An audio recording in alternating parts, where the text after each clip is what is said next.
उनके होटलों में चूहे नहीं निकलते। वो सुअर का गोश्त सुअर बना के खिलाते हैं, वो बकरे का गोश्त कुत्ता बना के नहीं खिलाते।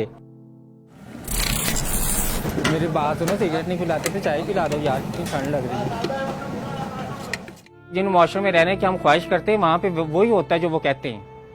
वहां पे अगर वो कहते हैं ना कि खुलेआम सेक्स करो तो वो खुलेआम कर भी रहे हैं। फिर ऐसा नहीं है कि हमारी तरह कहते हैं कि सेक्स ना करना, ओए होए बेहयाई, ओए बेगैरती, ओए कंजर मुआशरे से निकाले हुए नहीं कहते।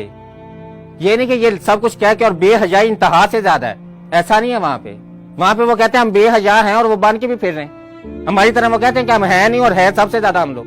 वहां पे अगर वो कहते हैं ना कि यहाँ पे इंसाफ मिलेगा, यहाँ पे अमीर और गरीब के लिए एक ही कानून है, अगर वो कहते हैं तो वो है भी उनके लिए। हमारी तरह ये नहीं कि हम कहते कुछ और है और हमारे लिए कानून सिर्फ अमीरों के लिए, ऐसा नहीं है। वहां पे सबके लिए है, अगर वो कहते हैं तो वैसे ही है। अगर वो किसी के दुश्मन है ना, वो खुल डुल के दुश्मन है। अगर वो किसी के दोस्त हैं तो वो भी खुल डुल के दोस्त है। वो मुआशरा जीने के लिए ठीक है। और वहां पे हर इंसान जो भी मुझे जो बाहर जाता, जिससे मैं ये वजह पूछती हूँ कि भी तुम्हारी बाहर जाने की शदीद ख्वाहिश क्यों है, क्योंकि वो कहते हैं वहां पे इंसानों की जिंदगी यार बड़ी आसान है, वहां पे इंसानों को बड़ा कुछ मिलता है, वहां पे जीना बड़ा आसान है। वो काफिरों के मुल्क में हम लोग ये कह रहे हैं और हम मुसलमान नबी पे जान शर्मिंदा तो होते नहीं हम लोग। तो वो इल्म और शऊर और तालीम और इंसान और अशरफुल मखलूकात वो किस लिए सबक पढ़ाए जा रहे हैं हमें? वो किस लिए पढ़ाए जा रहे हैं जब हमें उनको कहीं अमली जिंदगी में इस्तेमाल करने की जरूरत ही नहीं है और हमारे मुआशरे में उसके लिए कोई जगह भी नहीं है। तो क्यों हमें ये सब कुछ सिखाया जा रहा है? क्यों नहीं हमारे अंदर इतना हौसला कि हम लोग खुल के बच्चों को बताएं कि बेटा इस मुआशरे में झूठ बोलना है, सच ना बोलना। बेटा इस मुआशरे में चोर बन के रहोगे तो कामयाब रहोगे, ईमानदारी से तुम्हें लोग मार डालेंगे। क्यों नहीं बताया कि बेटा यहाँ पे सारे महकमे करप्ट है, यहाँ तो ईमानदार बंदे की जगह ही नहीं है? बताएं छोटे होते, हौसला क्यों नहीं है आप लोगों के अंदर? रखें हौसला, बताएं बच्चों को कि बेटा ऐसे मुआशरे में जीना है, ये चीजें लो कर इस मुआशरे में जीना है। क्यों बच्चों को शुरू में कुछ सिखाया और बड़े होकर उन्हें कुछ करना पड़ता है? ये जो चोर डाकू डकैत सारे कहां से आए हैं, जिनको ये लारा लगाया गया था कि पीएचडी करके अपनी जिंदगी के 18 साल जाया करके बहुत बड़े अफसर बनोगे, पता नहीं इंसानियत कौन से आला मर्तबे पे फायज हो जाओगे रट्टा लगा के।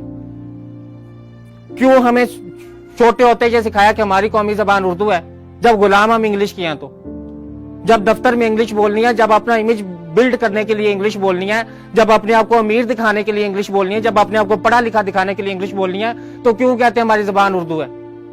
क्यों नहीं हमारे अंदर हौसला कि हम कहें कि हमारी कौमी जबान भी इंग्लिश ही है, उर्दू को तो हम कुछ नहीं समझते और पंजाबी का तो नाम ही फिर छोड़ दे।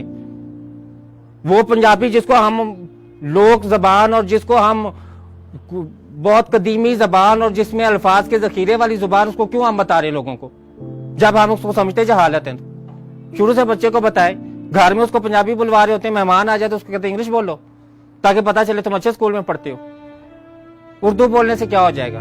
हमारे यहाँ तो हर जगह पे जिंदगियां तंग की हुई हैं, दायरे बहुत बहुत तंग किए हुए इंसानों के, इतने ज्यादा तंग दायरे किए हुए कि उनके लिए एक स्टैंडर्ड बनाया हुआ है। हमने स्टैंडर्ड बनाया कि जिसको जो 50,000 नहीं कमाता वो इंसान क्या फिर इंसान है? वो तो एक घटिया इंसान है, उसका तो मुआशरे में जीने का कोई हक ही नहीं है। ये भाई इंसान अपनी तरफ से फैसला हमने कर लिया कि ये गुनहगार है।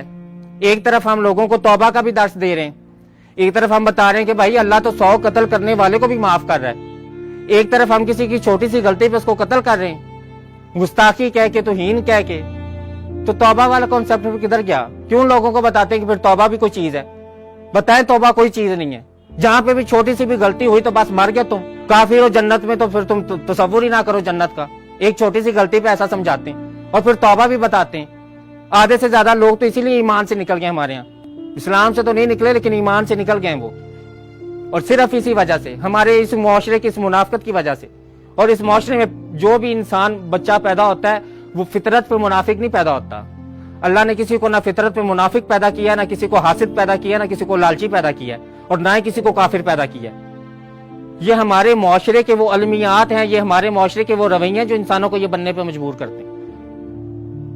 अगर कोई 16 पढ़ा लड़का चोर बन गया तो उसके जिम्मेदार कौन है? जहन्नुम में किसको जाना चाहिए? बताएं कौन जाएगा जहन्नुम में? जिसने 16 जमातें पढ़ के चोरी किया वो जाएगा जहन्नुम में, या साहिब इक़्तिदार जहन्नुम में जाएगा जिसने उसे मजबूर किया है? हम देते यहाँ पे मिसालें रियासत मदीना की, और हमारे अमाल क्या हैं?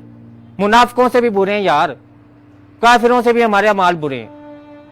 कुफर के मुल्कों में जाके देखें उनके अपने लोगों के लिए कैसे जिंदगी आसान बनाई हुई, वो काफिर है हालांकि, وہ درس جو ہمارے نبی ہمیں دے کے گئے تھے صلی اللہ علیہ وسلم کہ لوگوں کی زندگیوں کو آسان بنانا, کوڑا بھی پھینکے تو معاف کرنا. چاچے کا کلیجہ چبا گئی تھی, اس کو بھی معاف کر دیا تھا. تو اگر یہ واقعات سنائے تھے تو پھر اتنا تشدد پسندی ہمارے اندر کیوں ہے؟ کون سی چیز ہے جو ہمیں یہ سب کچھ بناتی ہے؟ کون سی چیز ہے جو ہمیں کمپیئر کرتی ہے کہ فلاں تم سے زیادہ اچھا کماتا ہے, فلاں تم سے زیادہ کامیاب ہے, تم تو کچھ ہو ہی نہیں, تم نے تو یہ کیا ہی نہیں, دیکھو فلاں کا بیٹا کہاں پہنچ گیا, تم تو پہنچے ہی نہیں. کہاں پہنچنا تھا اس نے؟ تو اس مائنڈ سیٹ سے نکل ہے. ہماری زندگیوں پہ رحم کریں, آنے والی نوجوان نسل پہ رحم کریں, آگے آنے والی اس نسل پہ رحم کریں جس کو یہ سوچ کے آپ پیدا کر رہے ہیں کہ اس کا رازق تو اللہ تعالیٰ ہے. ہماری ذمہ داری تو صرف پیدا کرنا تھی, ہماری ذمہ داری پیدا کرنا نہیں, اس کی تربیت کرنا بھی تھی, اس کی شخصیت بنانا بھی تھی.